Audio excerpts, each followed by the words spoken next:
வணக்கம் நண்பர்களே, வாழ்க வளமுடன், நலமுடன் வாழ்க வையகம். எல்லாரும் நல்லா இருக்கணும். ஆண்டவனோட அருட்பார்வை எல்லாருக்கும் படணும். இந்த வருஷம் என்னென்னலாம் நம்ம வேண்டணுமோ அது அத்தனையும் ஆண்டவன் கண்டிப்பாக நடத்தி கொடுப்பார். அதில் நம்ம சேனலில் நாம் தொடர்ந்து மார்கழி பாகத்தில் பல பதிவுகள், பல விஷயங்கள், பல வழிபாடுகள், பல சிறப்பு தகவல்கள் எல்லாத்தையுமே சிந்தனை பண்ணிகிட்ருக்கோம். அதில் முக்கியமாக அனுமன் ஜெயந்தி நாம் பார்த்தோம். அதோடு சேர்த்து தொடர்ந்து பல பதிவுகளை பார்த்துட்ருக்கோம். திருவெம்பாவை, திருப்பாவை, இப்போ திருப்பள்ளி எழுச்சி பார்த்துக்கிட்டு இருக்கோம். ஸோ திருவாசகம் என்னும் ஒரு உயரிய நூல், திருவாசகம் என்னும் ஒரு உயரிய நூலில் மாணிக்கவாசக சுவாமிகள் அருளி செய்த தொடர்ந்து திருவெம்பாவை பார்த்துட்டு அப்புறம் திருப்பள்ளி எழுச்சி பார்த்துக்கிட்டு இருக்கோம். சொர்க்கவாசல் நம்ம போட்டிருந்தோம், வைகுண்ட வாசலில். ஸோ பல பதிவுகள் நம்ம போட்டுருக்கோம் நம்ம சேனலில். அதுக்குலேருந்து மக்கள்கிட்ட நல்ல ரெஸ்பான்ஸு, ரொம்ப சந்தோஷம். நம்ம சேனல் இன்று ஒரு தகவல் சுதாமா யூடியூப் சேனல் 1 வருஷம் முடித்து நம்ம தொடர்ந்து பார்த்துக்கிட்டு இருக்கோம். வாங்க, இன்னைக்கு பதிவு என்ன?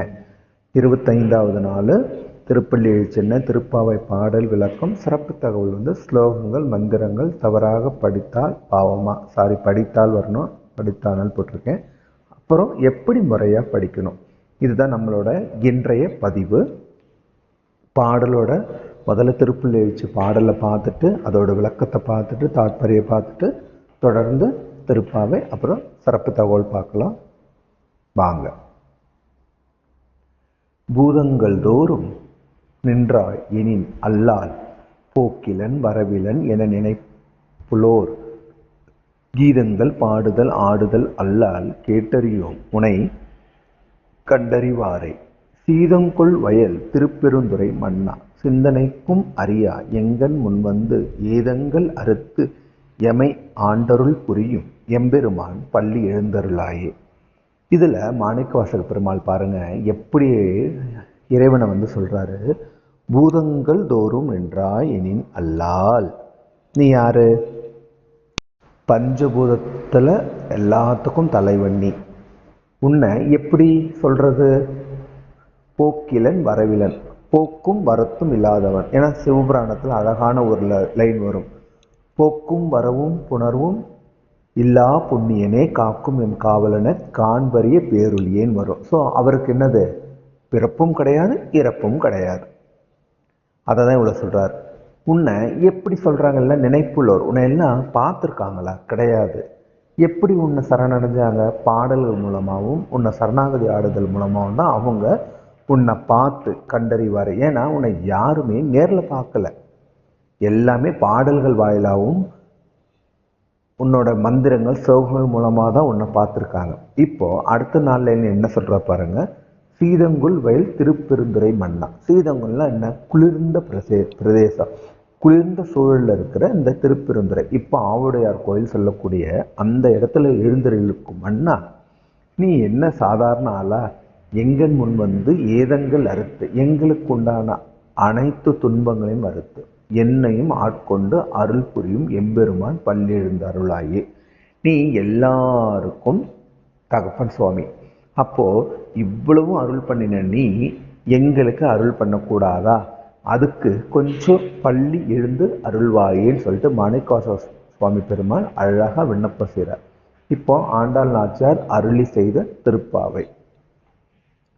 ஒருத்தி மகனாய் பிறந்து ஓர் இரவில் ஒருத்தி மகனாய் ஒளித்து வளர தரிக்கிலான் ஆகித்தான் தீங்கு நினைத்த கருத்தை பிழைப்பித்து கஞ்சன் வயிற்றில் நெருப்பெண்ண நின்ற பெருமாளை உன்னை அறுத்தித்து வந்தோம் பறைத்தருதியாகில் திருத்தக்க செல்வமும் சேவகமும் யாம் பாடி வருத்தமும் தீர்ந்து மகிழ்ந்தேலோர் எம்பாவார்.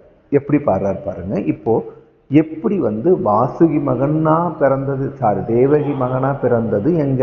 ஜெயிலில். அதே ஒரே இரவில் ஒருத்தி மகனை நீ பிறந்த அதே ஒரே இரவில் யசோதை மகனாக நீ ஒளித்து வளர்ந்தாய். அப்படி ஒளித்து வளரும்போது தரிக்கிலான் ஆகிட்டான் தீங்கு நினைத்த. உன்னை கொல்றதுக்கு கம்சன் என்னென்னலாம் பண்ணான்? என்னென்னவோ பூதங்கள் அனுப்பி வச்சான். பேய் அமிச்சா, பிசாசு அமிச்சா, பூதம் அமிச்சா. ஆனால் நீ ஒருத்தரையும் விட்டு வைக்கல, எல்லாரையும் என்ன பண்ணான்? கொன்னுட்டான். அதுக்கு அவன் வயிற்றுல அடிச்சுக்கிட்டான். யாரே? கஞ்சன். உன்னை கொன்னே ஆகணுன்ற ஒரு தீர்மானமாக இருந்து அவன் அனைத்து அனைத்து அறக்களையும் கொண்டு நீ பழி தீர்த்துட்ட. எப்படி நீ நின்ன? நெருப்பென்ற நின்ன பெருமாள். அவன் அனுப்பின அனைத்து சக்தியும் துஷ்மமாக்கிட்ட, பஸ்மமாக்கிட்ட. அப்படி நின்ன ஒரு பெருமாள் நீ. உன்னை அர்த்தித்து வந்தோம். அர்த்தித்தம்னா அர்ச்சனை செய்ய. உன்னை அர்ச்சனை செய்ய நாங்கள் வந்திருக்கோம். பறை தருதியாகில் திருத்தக்க செல்வமும் சேவகமும் யாம் பாடி. உன்னை நான் பாட வந்திருக்கேன். எதுக்கு? செல்வம். நீ சாதாரண ஆள? செல்வத்துக்கு அதிபதி உண்டான மகாலட்சுமியின் கணமனாளன். வருத்தமும் தீர்ந்து மகிழ்ந்தேலோ ரெம்பாவை.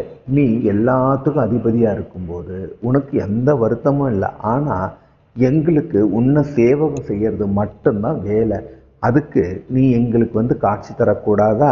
நீ கொஞ்சம் எழுந்து எங்களுக்கு எங்கள் விண்ணப்பத்தை தான் கொஞ்சம் கேளை அப்படின்னு சொல்லிட்டு யார்? நம்ம ஆண்டாள் நாச்சியார் கிருஷ்ண பரமாத்மாட்ட சொல்கிறாங்க. இன்றைக்கி என்ன சிறப்பு தகவல் தெரிஞ்சுக்கலாம் வாங்க. இப்போ எல்லாருக்கும் ஒரு கேள்வி. மந்திரம் ஸ்லோகம் தப்பாக படிக்கக்கூடாது. தப்பாக படித்தா அது நமக்கு எதிர்வினைகளை உருவாக்கும். இப்போ கோவில் போகிறோம், நம்ம எல்லாம் வேண்டுறோம். வேண்டுற இடம் கொடிமரம் தான். அப்புறம் நம்ம கோவில் சுற்றி வரும்போது ஸ்லோகம், அவருக்கு உண்டான நாமங்கள், கீர்த்தனைகள் பாடுறோம். முக்கியமாக இதில் என்ன மக்களுக்கு வருதுன்னா, பாடும்போது எங்களுக்கு சரியாக வாயில் வார்த்தைகள் வரவில்லை, என்ன செய்யறது? இதுதான் கேள்வி. உண்மையிலுமே தவறாக பாடக்கூடாது, அதில் எந்த மாற்று கருத்தும் இல்லை. தவறாக பாடக்கூடாது தான். ஆனால் எப்போ கரெக்டாக பாட வரும் அப்படி யோசிச்சு பாருங்களேன். நமக்கு ஒன்று வராதுன்னு சொல்லி விட்டுட்டோம்னா அப்புறம் அந்த பதிகங்களையோ பாடல்களையோ நாமாவளிகளோ அர்ச்சனைகளோ எப்படி நம்ம சொல்கிறது? முதல்ல நம்ம படிக்க ஆரம்பிக்கும் போது தவறுகள் வரத்தான் செய்யும், அதில் எந்த தப்பும் இல்லை. ஆனால் தவறாகவே என்னது படிச்சுக்கிட்டே இருக்கக்கூடாது. ஒரு தடவை 2 தடவை நம்ம படிக்க படிக்க படிக்க அது நம்முள் உருப்பேற்றி போட்டு நம்ம கடைசியில் அதை கரெக்டாக படிக்க ஆரம்பிக்கும். அதுக்கு அதனால் நமக்கு இது படித்தா வராது, இதை நம்ம படித்த ஐயோ எதிர்வினை ஆகிட போகுது அப்படின்னு பயந்துக்கிட்டு நாம் இருக்கிறத விட நாம் அதுக்கு ஒரு முயற்சி எடுக்கலாமே. இப்போது சில சிவபுராணம்லாம் பார்த்திங்கன்னா தூய தமிழில் தான் இருக்கும், அதில் எந்த பிரச்சனையும் இருக்காது, அழகாக படிச்சுட்டு போயிடலாம். அதே திருப்புகழ் எடுக்கிறோன்னு வைங்களேன். திருப்புகழ் பார்த்திங்கன்னா சில பாடல்கள் அப்படியே தமிழ் மொழி தான், தமிழ் தான், ஆனால் நிறைய பாடல்கள் தூய தமிழ் மொழியில் இருக்கும், அது நம்ம வாயிலே வராது. இப்போ எனக்கு சில திருப்புகழ் தெரியும், இப்போ படிக்கிற பாருங்க. நான் படித்து எனக்கு அது வந்துருச்சு. முதல்ல நான் ரொம்ப கஷ்டப்பட்டேன். அந்த திருப்புகழ் எடுத்து படிக்கும்போது எனக்கு வாயிலேயே வராது. சரணகமல் ஆலயத்தில் 6 நிமிஷம் நேரமத்தில் தவமுறை தியானம் வைக்க அறியாத சடமூடமிட்டி பவவில் நேசித்த தமிழ்மடி ஆழ்மயக்கும் முருவேனோ கருணை பிரியா திருப்பத்தின் குறைவேலை செப்பு கையில மேலே ஆதர் பெற்ற குமரோனே கடகுபிய மீது ரத்னமணி அணிப்பொன் மாலை செச்ச கமலிடம் மார்கடப்ப மணிவோனே. இது படிக்கிற முறை. ஆனால் இது படிக்கிற முறை கிடையாது. நான் படித்து பொறுமையாக தான் படிக்கணும். ஸோ திருப்புகழ் ரொம்ப கஷ்டமாக இருக்கும்.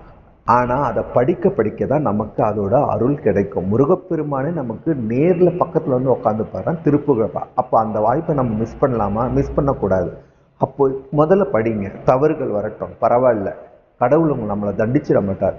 நம்மளை அட்லீஸ்ட் ட்ரை பண்ணுறாரேன்னு நினச்சி நமக்கு கண்டிப்பாக அருள் பண்ண தான் பார்ப்பார். அதனால் வராதுன்னு நினச்சி விடுறதை விட தப்பாக படித்தாலும் பரவாயில்லை, படித்து அதை சரியாக படிக்க முயற்சி பண்ணுங்க. இதுதான் இன்னைக்கு மார்கழி தகவல். ஏன்னா நம்மளோட அது முடிஞ்சிடக்கூடாது. நமக்கு பின்னாடி நம்மளுடைய குழந்தைகளுக்கும் அதை பாராயணம் செய்ய கற்றுத்தரணும். நம்மளையே விட்டுட்டோம்னா நம்ம குழந்தைங்க அது எப்படி சொல்லும்? அதையும் நம்ம இந்த காலத்தில் பார்க்கணும் இல்லையா? அதனால் தொடர்ந்து இதை பாராயணம் பண்ணுங்க. தவறுகள் இருந்தால் பரவாயில்ல, திருத்திக்கலாம், அதில் எந்த தப்புமே கிடையாது. ஆனால் படிக்க முயற்சி செய்யுங்க. அதில் நமக்கு கண்டிப்பாக தவறு பண்ண என்ன ஆகும்?